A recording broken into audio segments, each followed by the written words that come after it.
Digital മലയാളത്തിലേക്ക് എല്ലാവർക്കും സ്വാഗതം. ഇന്ന് നമ്മൾ നോക്കാൻ പോകുന്നത് സോളിഡ് വർക്ക് ഉപയോഗിച്ചിട്ട് ട്രാക്ടറിന്റെ ഫ്രണ്ട് ടയർ ഹബ്ബാണ് നോക്കാൻ പോകുന്നത്. അത് നമുക്ക് നേരെ വീഡിയോയിൽ കിടക്കാം. Part okay.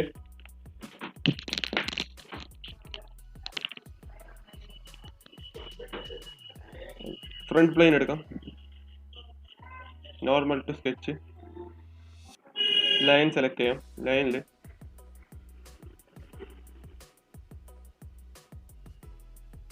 ലൈൻ വരച്ച് വെക്കാം.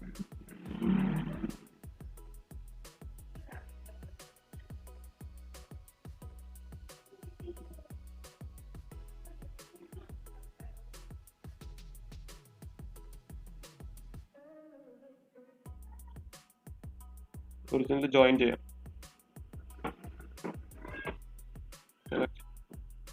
നിങ്ങൾക്ക് ഡയമെൻഷൻ സെറ്റ് ചെയ്യാം. 30 mm,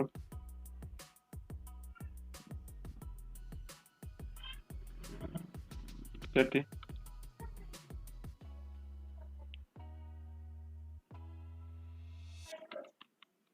40 mm, 20 mm,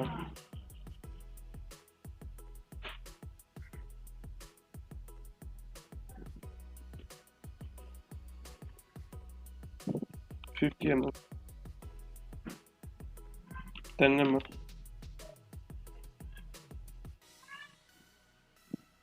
50 mm, 30 mm, 30 mm,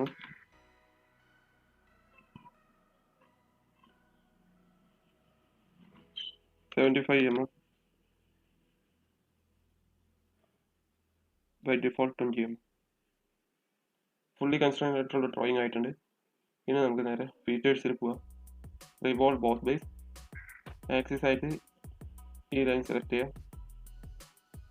okay കൊടുക്കാം. ഓക്കെ ആയിട്ടുണ്ട്.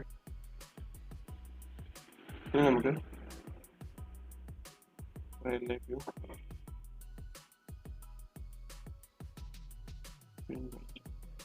ഈ ഫേസ് സെലക്ട് ചെയ്യാം.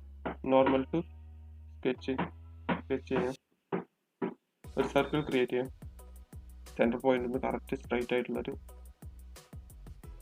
സർക്കിൾ. ഡയമീറ്റർ വന്നിട്ട് 30 mm, 13. Okay. Distance here to here. Center point 81 mm.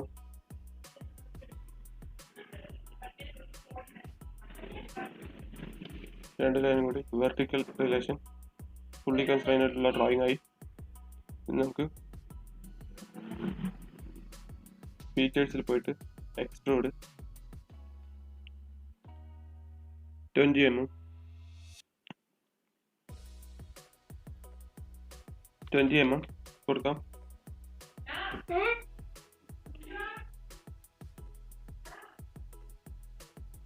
കൊടുക്കാം. ഇനി നമുക്ക് ഈ കട്ടിങ്ങിനെ പാറ്റേൺ ചെയ്യാം. Circular pattern. ഫീച്ചേഴ്സ് സെലക്ട് ചെയ്തതിനു ശേഷം ഡയറക്ഷനിൽ സർക്കുലർ 6 നമ്പേഴ്സ് വേണം. ഓക്കെ കൊടുക്കാം. ഇനി നമുക്ക് ഫില്ലേറ്റ് എടുത്തിട്ട് ചാംഫർ എടുക്കാം. ചാംഫറിൽ 1.5 mm എല്ലാ സർക്കുലർ ഫേസും സെലക്ട് ചെയ്യാം.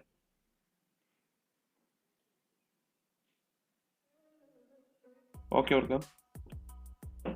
ഇനി ഫില്ലേറ്റ് എടുക്കാം. ഫില്ലേറ്റ് 25 mm ഈ കോർണറും സെലക്ട് ചെയ്യാം. ഓക്കെ. അഗൈൻ ഫില്ലേറ്റ് എടുക്കാം. 15 mm ഈ സർക്കിൾ സെലക്ട് ചെയ്യാം. ഓക്കെ. നമുക്ക് material അപ്പിയറൻസിൽ metal സ്റ്റീലില്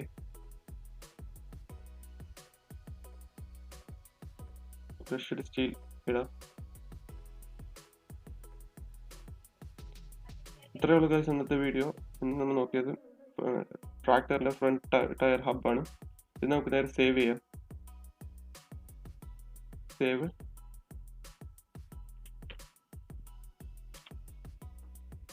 front hub. Save കൊടുത്തു. ഇത്രയേ ഉള്ളൂ ഗൈസ് ഇന്നത്തെ വീഡിയോ. നിങ്ങൾക്ക് അഭിപ്രായ നിർദ്ദേശങ്ങളുണ്ടെങ്കിൽ കമൻറ്റ് ബോക്സിൽ ഇടുക. വീഡിയോ ഇഷ്ടമായാൽ സബ്സ്ക്രൈബ് ചെയ്യുക. Thank you.